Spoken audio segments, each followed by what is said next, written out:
प्रतिबिंब के बारे में। तो सबसे पहले नंबर में हम लोग बोर्ड पर 3 प्रतिबिंब को देखते हैं। आप बिल्कुल आसानी से समझेंगे, यहाँ पर ध्यान देते रहिए। और यहाँ पर हम पहले से कुछ फिगर बना लिए हैं ताकि वीडियो छोटा रहे, ज्यादा लंबा रहेगी, समय नहीं लगे, नहीं तो लिखने में भी काफी टाइम लग जाता है, इसको बनाने में भी। आप आसानी से समझ पाएंगे, इसको समझिए। तो चलिए, अवतल दर्पण के सामने रखे वस्तु का जो पहला भाग है, हम लोग यहाँ पहला भाग क्या देखेंगे, जब वस्तु दर्पण के P और F के बीच हो। जब वस्तु दर्पण के सामने कहाँ हो, P और F के बीच में। यहाँ पर सारा जो भी हम लोग बात करेंगे अवतल दर्पण के बारे में। तो चलिए अब एक हम लोग देख लेते हैं। यहाँ हम लोग देख रहे हैं कि MN जो है कि एक अवतल दर्पण है और इसके बीच से जो ऐसे हम लोग रेखा खींचे हैं, C और P, ये रेखा को मुख अक्ष कहते हैं, आपको पता है। अब देखिए C और F के बीच यह भाग है, F और P के बीच का यह भाग है। तो यहाँ देखिए, जब वस्तु को कहाँ रखेंगे, P और F के बीच में। और आपको हम बताए थे कि वस्तु को जैसे हम लोग बोलेंगे तब वस्तु का नाम ये भी हम लोग रखेंगे, वही वस्तु का बना हुआ प्रतिबिंब रहेगा तो उसको हम लोग A' कहते हैं। तो चलिए देखिए, यहाँ पर हम लोग P और F के बीच में वस्तु रखते हैं। तो P ये है और F ये है, ये दोनों के बीच में एक वस्तु रखें AB, ये भी एक वस्तु है। और यहाँ पर आप लोग को यह ध्यान देना है कि दर्पण के सामने रखे वस्तु का प्रतिबिंब जब आपको प्राप्त करना रहेगा तो 4 को जो हम किरण आरेख दिखाए थे कि 4 तरह के किरण आरेख को खींचना है, उसमें से कम 2 किरण आरेख को आपको लेना पड़ेगा। कम से कम कितना लेना पड़ेगा, 2 किरण आरेख। चारों क्या क्या था, थोड़ा सा सुन लीजिए। पहला हम आपको बताए थे कि यदि दर्पण के मुख अक्ष के समानांतर दर्पण पर पड़ता है तो दर्पण से परावर्तन के बाद फोकस से होकर के वापस लौट जाता है। दूसरा आपको हम बताए थे कि यदि कोई प्रकाश की किरण दर्पण के फोकस से दर्पण पर हम लोग डालते हैं तो दर्पण से टकरा करके दर्पण के मुख अक्ष के समानांतर निकल जाता है। और तीसरा हम आपको बताए थे कि यदि दर्पण पर प्रकाश की किरण वक्ता केंद्र से होकर के गुजारेंगे तो वो दर्पण पर लंब होता है और जिस रास्ता से आता है वही रास्ता से वो वापस लौट जाता है। और चौथा हम आपको बताए थे कि यदि कोई प्रकाश की किरण डायरेक्ट दर्पण के धूल पर अगर हम डालते हैं, अगर मुख अक्ष के साथ आने वाला किरण कोण I बनाता है तो परावर्तन के बाद जाने वाला किरण वही मुख अक्ष के साथ में कोण R बनाएगा। ये 4 किरण आरेख आपको हम बताए थे जो पिछला वीडियो में है। तो वही 4 में से कोई 2 किरण आरेख का हम लोग यूज करेंगे। तो चलिए यहाँ पर देख लीजिए, MN एक दर्पण है, AB एक वस्तु है और AB एक वस्तु से हम लोग 2 किरण आरेख लेंगे। पहला किरण आरेख क्या ले रहे हैं, तो देखिए यहाँ पर पहला किरण आरेख ये देखिए, पहला नंबर में है जो आकर के यहाँ दर्पण पर पड़ा है और दर्पण पर पड़ने के बाद यहाँ देख रहे हैं टकराया है, टकरा करके परावर्तन के नियम को पालन करते हुए एक से क्या हो गया है, वापस लौट गया है। ये पहला किरण हुआ। दूसरा किरण जो हम लिए हैं दर्पण के C बिंदु से सीधा जाकर के दर्पण पर पड़ा है। आप देख रहे हैं कि जाने वाला किरण जो दर्पण पर पड़ रहा है और दर्पण से परावर्तन के बाद जिस रास्ता से गया वही रास्ता से, यहाँ देख रहे हैं एरो से दिखाए, जो रास्ता से गया वही रास्ता से क्या हो गया, वापस लौट गया है। अब देखिए जो प्रतिबिंब जो बनता है, 2 किरण का जहां कटान होगा, जहां ये दोनों किरण एक दूसरे को काटेगा वहीं पर वस्तु का प्रतिबिंब बन जाएगा। तो चलिए यहाँ पर आप देख पा रहे होंगे कि दोनों किरण, पहला किरण जो मुख अक्ष के समानांतर आया वापस लौटा, ये वाला है, ये पहला किरण हम लोग इसको कह सकते हैं। देखिए पहला किरण है, दूसरा जो इस रास्ता से डाले वही रास्ता से वापस लौट गया, दूसरा किरण, 2 किरण है। अब आप देख पा रहे होंगे कि दोनों किरण को जैसे हम लोग इधर आगे की ओर बढ़ाएंगे तो यहाँ देखिए यहाँ कम है, जैसे जैसे जा रहा है आगे बढ़ते हैं फैलते जा रहा है। क्या लगता है कि आगे जाकर के दोनों किरण कहीं एक दूसरे को काटेगा? तो बिल्कुल नहीं काटेगा। तो कैसे प्रतिबिंब बनेगा? तब हम लोग क्या करते हैं, ये दोनों किरण के काल्पनिक रेखा पीछे की ओर खींचते हैं। एक वाला को देखिए ऐसे पीछे जाएंगे, दर्पण के पीछे जब जब खींचेंगे तो डॉट डॉट रेखा से खींचेंगे। तो ये वाला को खींचे तो यहाँ आया और दूसरा रेखा को जब हम यहाँ डॉटेड रेखा यहाँ खींचते हैं, दोनों किरण पीछे जाकर के यहाँ पर एक दूसरे को काटा, यानी कहाँ काटा, तो दर्पण के पीछे काटा। और जहां दर्पण के पीछे एक किरण एक दूसरे को काटा है, वहीं पर जो वस्तु ए बी है उसी का प्रतिबिंब बन गया क्या, ए डैश बी डैश। तो चलिए कैसे प्रतिबिंब ए बी का प्रतिबिंब ए डैश बी डैश बना, ये आप समझ पाए। दोनों किरण को हम लोग प्रयोग किए हैं।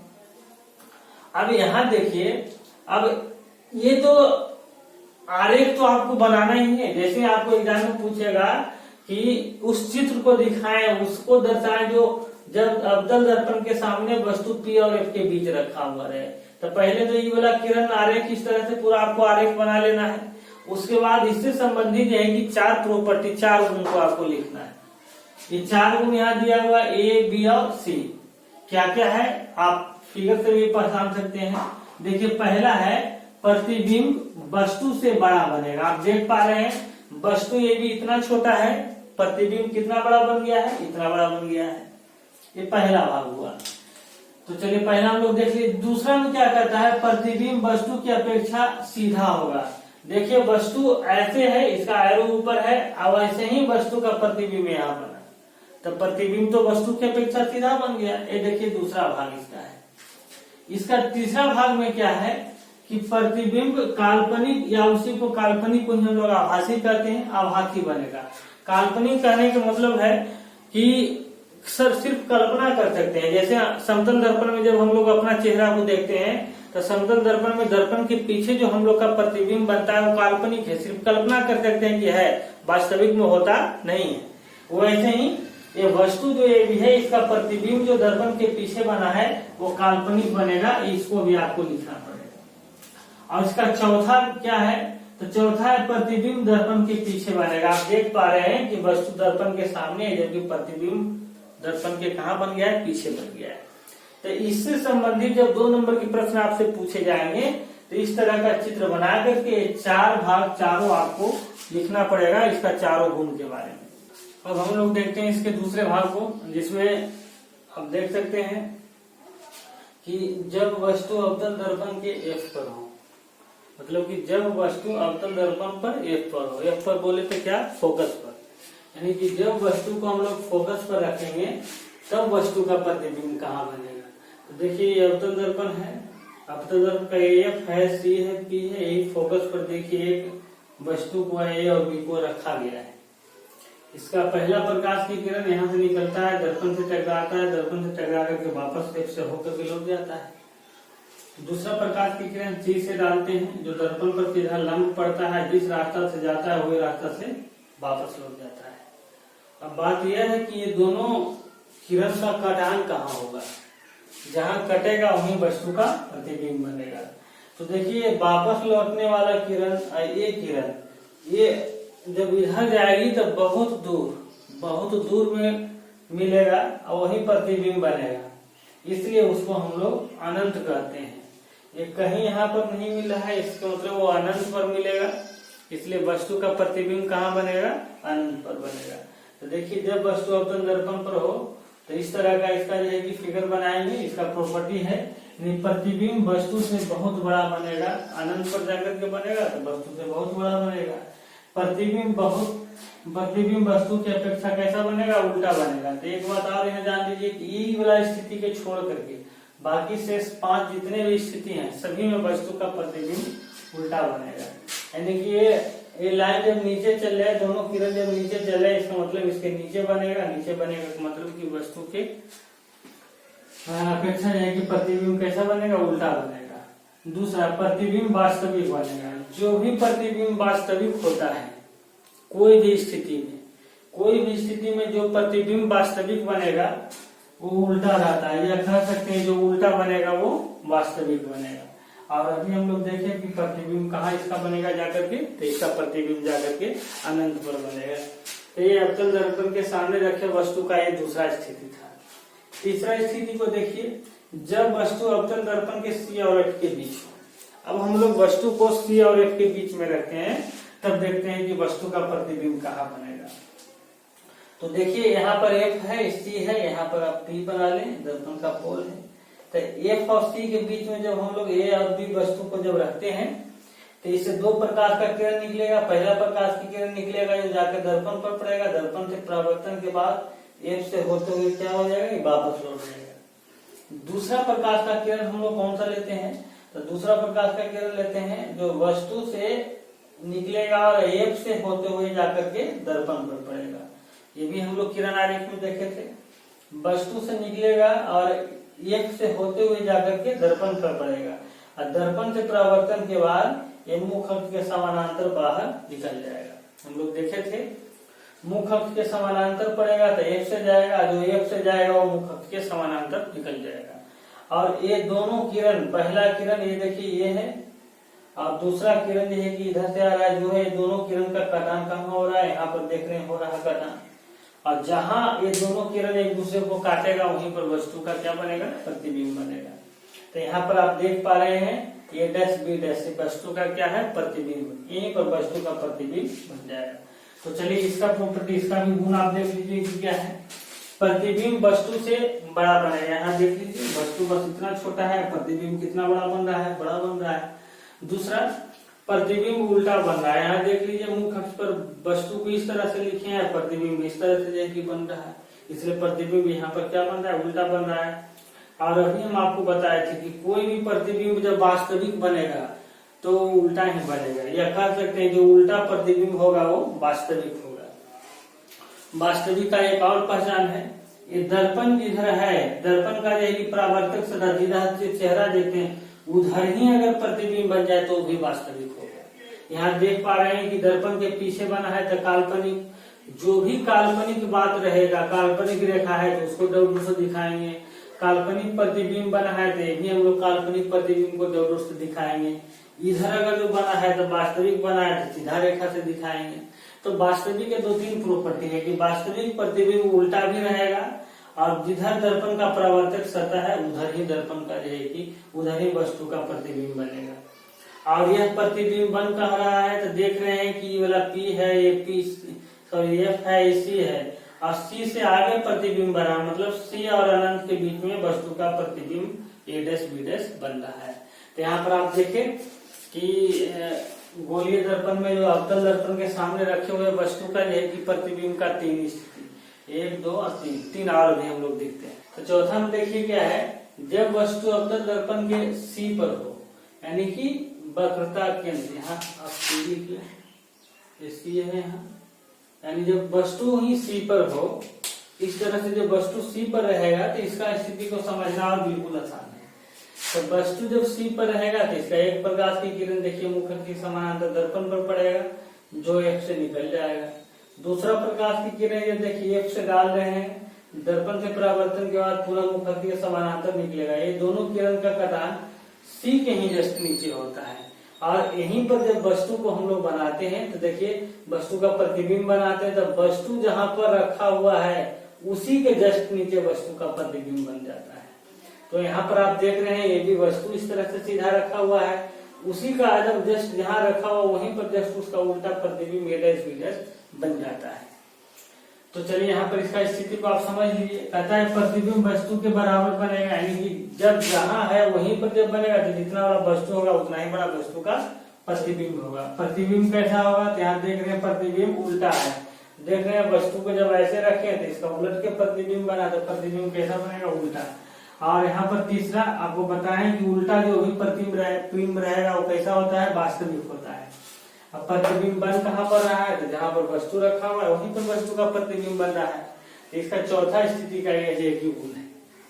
चलिए अब हम लोग पांचवा स्थिति देख लेते हैं। पांचवा जो स्थिति है ये सभी स्थिति में सबसे ज्यादा महत्वपूर्ण है। क्यों महत्वपूर्ण है कि जब दर्पण सूत्र को जब हम लोग सिद्ध करते हैं तो उसमें यही स्थिति का हम लोग यूज करते हैं, इसलिए काफी महत्वपूर्ण है। तो चलिए पांचवा स्थिति क्या है इसको हम लोग देख लेते हैं। तो पांचवा स्थिति में कहता है जब वस्तु अवतल दर्पण के कहां पर हो रखा हुआ, सी और अनंत के बीच में। देखिए ये भी वस्तु है, ये सी है और सी के आगे की ओर जो हम लोग देखेंगे तो उसको अनंत करते हैं।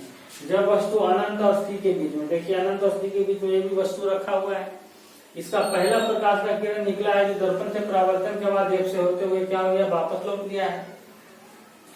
एफ यहाँ पर एफ होगा, F से होते हुए ये वापस लौट गया है F। और दूसरा प्रकाश की किरण जो सीधा C से दर्पण पर लंब है, जिस रास्ता से आ रहा है वही रास्ता से क्या हो गया, वापस लौट गया। दोनों प्रकाश के किरण के कटान से यहीं पर कटान बनता है, यहीं पर वस्तु का प्रतिबिंब बन जाता है।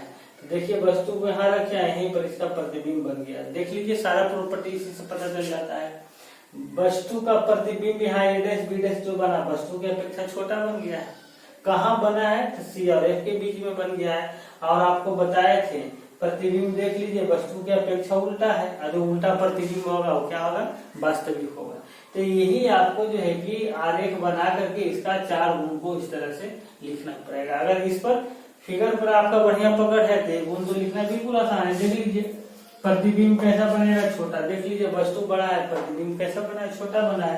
प्रतिबिंब उल्टा बना है, यहाँ देखिए वस्तु ऐसे ऊपर सीधा रखा हुआ है, प्रतिबिंब ऐसे उलट के बना है। और आपको बताए थे कि जो प्रतिबिंब उल्टा बनेगा वो कैसा होता है, वास्तविक। तो सभी उल्टा प्रतिबिंब वास्तविक होता है। और लास्ट में प्रतिबिंब कहाँ पर बन रहा है, C और F के बीच में बन रहा है। तो चलिए ये हम लोग देखें अवतल दर्पण के सामने रखे वस्तु का ये कि 5वां स्थिति था। छठा स्थिति को देख लीजिए। छठा स्थिति कहता है जब वस्तु दर्पण के सामने अनंत पर रखा हुआ हो, बहुत दूर रखा हुआ है। तो यहाँ पर हम लोग प्रकाश का जो क्लास किए थे वहां पर एक और गुण आपको हम प्रकाश के बताए थे। तो जब वस्तु अनंत पर है और वहां से कोई प्रकाश की किरण आ रहा है तो निश्चित रूप से सभी किरण समानांतर होगा। यहाँ भी हम लोग 2 किरण लिए हैं। देखिए मुख्य अक्ष CP है, इसके समानांतर 2 किरण आकर के दर्पण पर पड़ा, और दर्पण पर पड़ने के बाद परावर्तन के नियम से लौट गया है। और इसका गुण भी हम जानते हैं कि दर्पण से परावर्तन के बाद समानांतर किरण सब का सब कहाँ से गुजरता है, F से होकर के जाता है। यहाँ दोनों किरण, पहला किरण दूसरा किरण दोनों जाकर के F पर मिला है। इसका मतलब वस्तु का प्रतिबिंब भी कहाँ पर बनेगा, F पर ही बनेगा। बोलिए यहाँ पर कोई वस्तु का प्रतिबिंब आपको दिखाई दे रहा है, तो चूंकि एक ही रेखा एक दूसरे को काट रहा है तो यहीं पर प्रतिबिंब बना है। प्रतिबिंब इतना छोटा बन गया है कि हम लोग को दिखाई नहीं दे रहा है। तो चलिए इसका गुण क्या होगा, इसको थोड़ा सा देख लीजिए। प्रतिबिंब जो होगा बहुत छोटा बनेगा। क्या आपको दिख रहा है, आप यहाँ दोनों कटा है तो प्रतिबिंब इतना छोटा बन रहा है, दिख ही नहीं रहा है। प्रतिबिंब कैसा बनेगा, उल्टा बनेगा। अब देखिए जिधर से प्रकाश का किरण है उधर ही अगर प्रतिबिंब बन जाए, दर्पण के सामने ही प्रतिबिंब बन जाए तो उसका 2 गुण समझिए। जैसे दर्पण का परावर्तक सतह है उधर ही प्रतिबिंब बन जाए तो उसका 2 गुण। पहला गुण कि चाहे प्रतिबिंब छोटा रहे चाहे बड़ा रहे उल्टा ही बनेगा, और उल्टा जो बनेगा वो वास्तविक रहेगा। तो यही है इसका दूसरा गुण। प्रतिबिंब कैसा बनेगा, उल्टा बनेगा, जो उल्टा रहेगा वो कैसा रहेगा, वास्तविक रहेगा। बोलिए प्रतिबिंब बन कहाँ पर रहा है, तो प्रतिबिंब बन रहा है कहाँ पर, ये फोकस पर बन रहा है। अब यहाँ से हम लोग देख सकते हैं कि एक ये वाला जो दूसरा वाला जो आरेख है इसी का है। इसको अगर ये कहें तो इसको इस आरेख को भी कहें। इसमें बस कुछ नहीं है, जैसे हम आपको कह रहे हैं कि देखो जी यहाँ पर प्रतिबिंब बन रहा है, तो आप बोलोगे जी नहीं दिख रहा है, तो नहीं दिख रहा है। इसको जस्ट दिखाने के लिए थोड़ा सा ये आरेख में परिवर्तन किया गया है। परिवर्तन क्या किए हैं, हम जानते हैं कि सभी प्रकाश की किरण अनंत से जो आता है समानांतर आता है, लेकिन यहाँ क्या किए हैं, इसको समानांतर नहीं करके थोड़ा टेढ़ा किए हैं ताकि हम लोग देखें कि वस्तु का प्रतिबिंब कहाँ बना है।